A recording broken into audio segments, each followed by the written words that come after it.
Hey, thank you guys for being here. Thank you to all of you local pro-life warriors who are out here day and night standing up against injustice.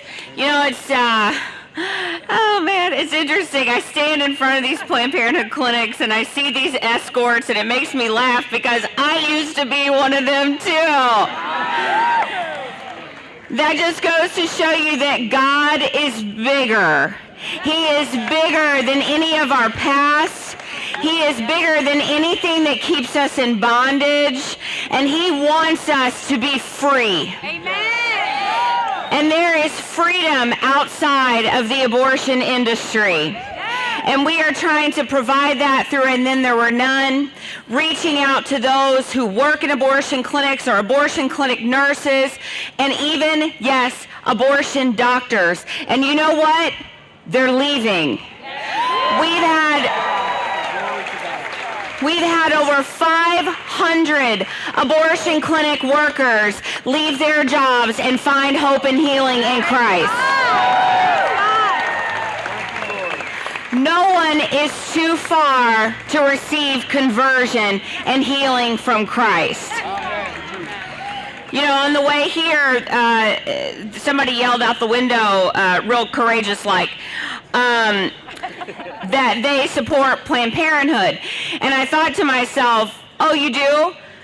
Do you support the fact that this clinic has failed its inspections year after year after year? Yeah. Do you support the fact that Planned Parenthood is covering up statutory rape of minors? Really? That's what you support? Do you support that Planned Parenthood is not sterilizing instruments that are being used woman to woman? That is not health care. That is the antithesis of health care. And it is also the antithesis of feminism to look a woman in the face and to tell her, you are not strong enough to be a mother. You must choose between motherhood and your career. You must choose between motherhood and your education. Well, I'm standing in front of you today as a woman who is literally today 37 weeks pregnant.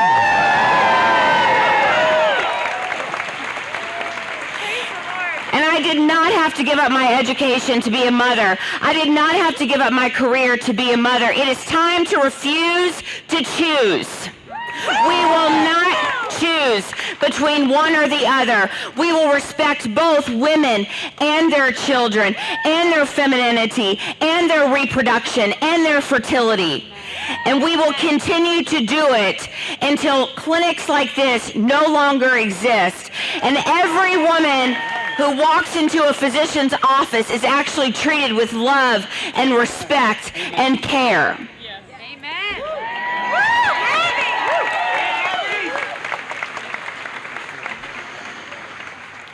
I watched those videos of Brian Sims, and I thought to myself, I don't know that I've ever seen anybody that needs Jesus more than that man right there.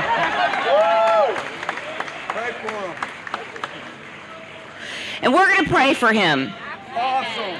But you know what else? We're going to stand up.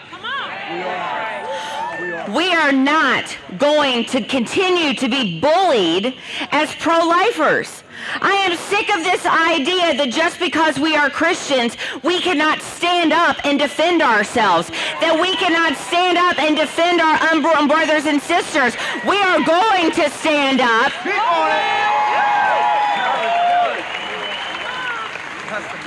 We will continue to speak up day after day after day. And Mr. Sims, I can't believe he didn't show up today. I wonder why. He got the invitation several times from me alone. But he didn't show up because you know what?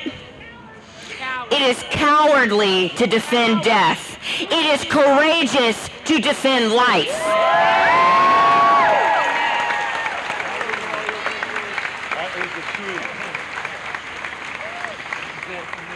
So friends, I want you to pray. I want you to continue to pray.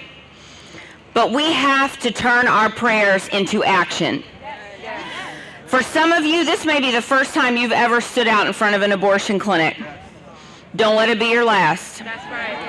That's right. Continue to come. Have no fear. St. John Paul II told us, be not afraid. We are not afraid. We will stand in solidarity with our brothers and sisters. And you know what? No matter what persecution we face here on the sidewalk, it is nothing compared to what those innocent children go through inside of these abortion facilities across the country. Exactly. We will continue to stand because they deserve it. And we will continue to pray for conversion. And friends, let us remember, this battle, it's not going to be won in the halls of Congress. It is not going to be won in the White House. It's going to be won right here on these sidewalks where abortions are taking place. Because our goal in this movement must not be simply to make abortion illegal. Our goal is to make abortion unthinkable. Thank you all so much.